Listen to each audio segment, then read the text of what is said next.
مزید ویڈیو کے لیے ہمارا چینل سبسکرائب کریں۔ جزاک اللہ۔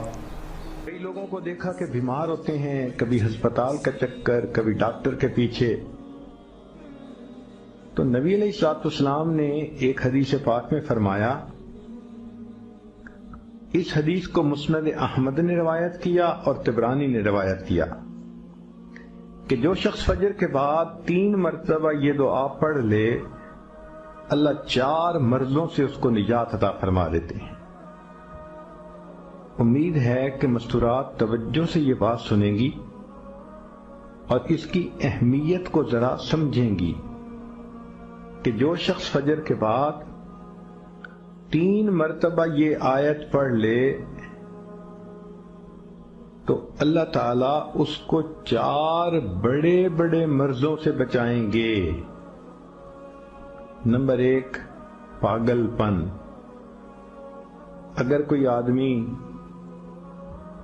مینٹلی ان بیلنسڈ ہو،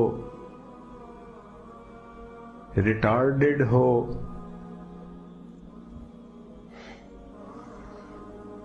یا جس بندے کو چیزیں بھول جاتی ہوں یا چیزیں یاد نہ رہتی ہوں، ذہن سے متعلقہ جو بیماریاں ہیں وہ اسی پاگل پن کے زمرے میں آئیں گی۔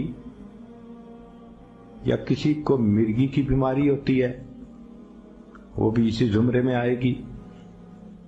تو پہلی بیماری جو اللہ تعالیٰ دور کرتے ہیں وہ ہے پاگل پن،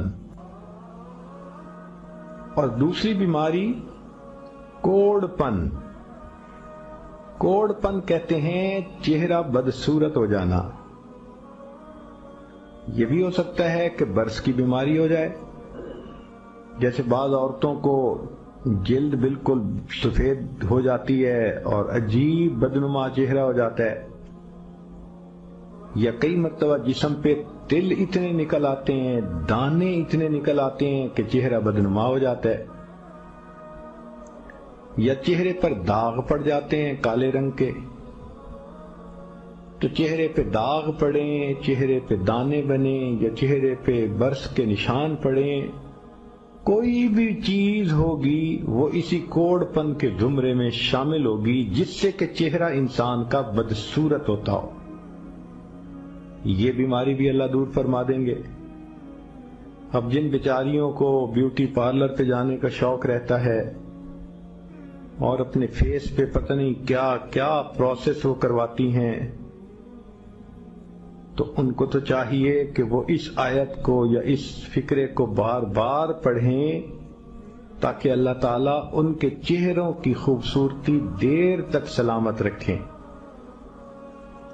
اور تیسری چیز ہے اندھا پن۔ اندھے پن سے مراد یہ کہ آنکھوں کی بینائی ہی چلی گئی، یا آنکھوں میں موتیا بند آ گیا، یا آنکھوں پہ اینک لگانی پڑ گئی۔ یہ سب ایک ہی بیماری کی تفصیلات ہیں۔ تو جن کی نظر کمزور وہ بھی پڑھ سکتی ہیں،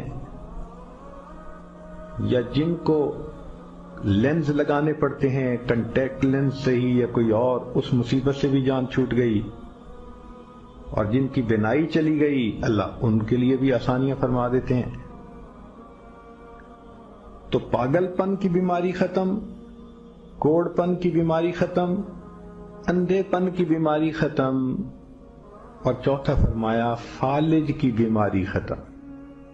فالج ایک تو ہوتا ہے کہ انسان کا ہاتھ یا پاؤں کام ہی نہ کریں، اور ایک یہ بھی ہوتا ہے کہ اتنی ویکنس کہ عورت کہتی ہے مجھ سے تو کھڑا ہی نہیں ہوا جاتا، میرے پاؤں سن ہو جاتے ہیں، میرے ہاتھ سن ہو جاتے ہیں۔ یہ ساری چیزیں کمزوری اور فالج کی ابتدائی سٹیجز ہیں۔ تو یہ سب چیزیں ٹھیک ہو جاتی ہیں۔ اب بتائیں کہ اتنی بڑی بڑی بیماریوں سے جس بندے کو بچنے کی خوشخبری مل رہی ہو، تو وہ تو پھر اس عمل کو کیے بغیر رہ ہی نہیں سکتا۔ اور یہ عمل دیکھو چھوٹا کتنا ہے۔ وہ جو فکرہ فرمایا حدیث میں وہ ہے سبحان اللہ العظیم و بحمدہ ولا حول ولا قوت الا باللہ. اتنا سا فقرہ پڑھنے پر اللہ چہرہ بھی پر نور بنا دیتے ہیں، میموری بھی تیز کر دیتے ہیں، اللہ تعالیٰ بینائی بھی تیز کر دیتے ہیں، اور اللہ تعالیٰ جسم میں طاقت بھی بھر دیتے ہیں. اللہ تعالیٰ کہنے اور سننے سے زیادہ عمل کی توفیق عطا فرمائے. آمین.